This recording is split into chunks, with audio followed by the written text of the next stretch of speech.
Okay. Okay, Mr. President, before you continue, I'm Marvin Mabonga. I come from Kimilili constituency in Bungoma County. So, Mr. President, before you go, I want to let you know that in your cabinet, currently we are having so many incompetent cabinet secretaries. For instance, let me give you an example of your friend, Kipchumba Murkomen. Kipchumba Murkomen did law. He has never been in any law firm in this country. He has never won any case. But currently, he's heading the Ministry for Road and Transport. My question is, between where is the conjunction between the Ministry of Transport and a lawyer? In that department, you should be putting there a person who has done even civil engineering, who knows so much about construction. Lastly, the Minister for Agriculture, that person, he even doesn't have a bachelor's. We all know this information. We have the government's website and we Google, we see this information. So, Mr. President, if you are going to give us those people who are incompetent, then we are totally doomed. You know, when we elected you as the president, normally they say, you set a thief to catch a thief. But this time round, when we elected you, Mr. President, that you can help us now catch those people who are corrupt in this nation, you're just there laughing with them. Look at Oscar Sudi. He's flaunting with 20 million in a bag in a public forum. I'm even told that there is one of the cabinet minister who was caught in Dubai with 20 million cash, and you actually came through him, so he wasn't taken to a court somewhere or arrested. You know that, Mr. President.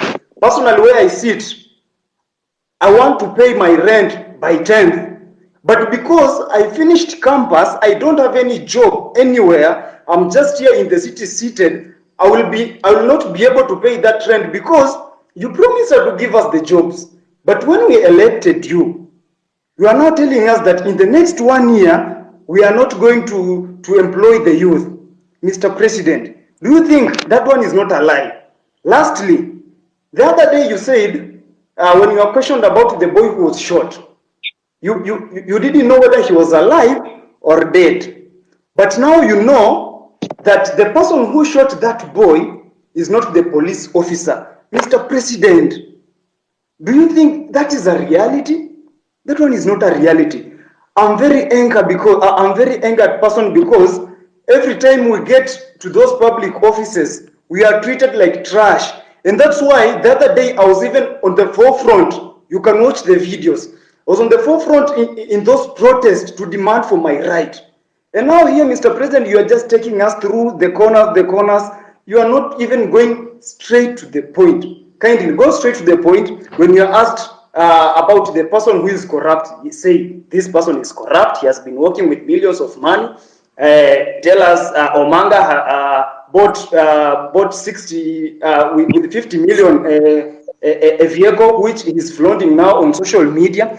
Apart from that, tell us that this fertilizer was fake. Even as much as it was dropped from 7,000 to 2,000, it is full of soil. So why are we playing games with the public money, with the money that our mothers and fathers are going through sweat to get it, Mr. President? Wherever we are not happy. And of course, if these things are going to happen this way, then come 2027, we are going to come out in large numbers, Mr. President. We'll take votes and we'll take those people home, including you. If at all you are not going to fight for our own rights as your people in this nation. Thank you so much. I'm very angered, Mr. President. Thank you. Thank you, my friend Martin. I understand your anger, and you are perfectly in order to be angry because the situation where you're out of university without a job is something that I have lived through myself. In fact, when I finished university, I did not get a job until I was elected as a member of parliament. But that's not for another day. But let me tell Martin, that next week, for example, as part of our housing program, just hold on, as part of our housing program, we will be hiring 3,600 professionals like yourself. I want to challenge you, Martin.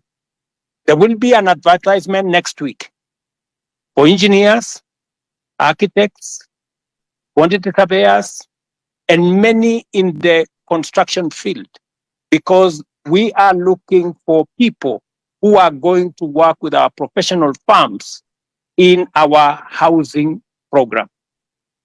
Let me also tell you, Martin, that we need to separate the issues that are correct and the issues that are fake news.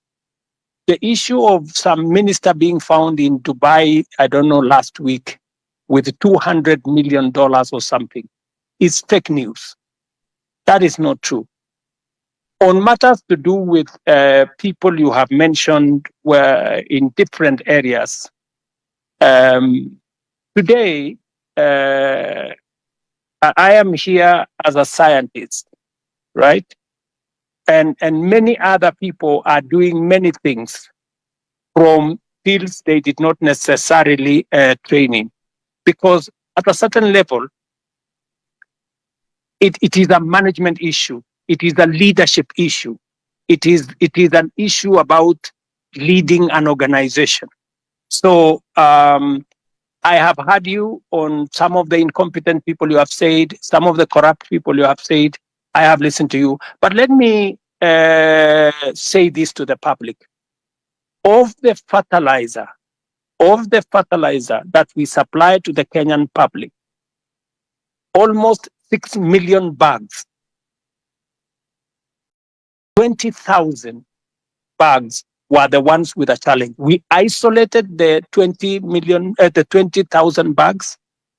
It is not even 1% of the fertilizer that we supplied to the Kenyan public.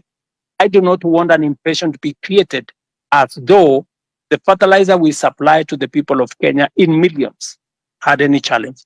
And when we detected a problem with the 20,000, we not only recalled the ones that had not been sold, but we made sure that our nini is on Google Map. I made sure that any farmer who had used fertilizer that was not correct was compensated. They were given an extra bag of fertilizer for them so that they don't end up in losses.